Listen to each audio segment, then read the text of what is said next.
আসসালামু আলাইকুম।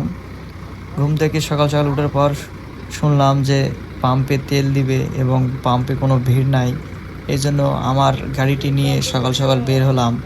আর চারিদিকে সুন্দর পরিবেশটি, সাইডে ধান এবং রাস্তাটি অনেক সুন্দর। আপনাদের কেমন লাগলো অবশ্যই জানাবেন। আর সামনের সিজন, এই জন্য তেল নিয়ে চলে আসলাম ফুল ট্যাঙ্কি করে।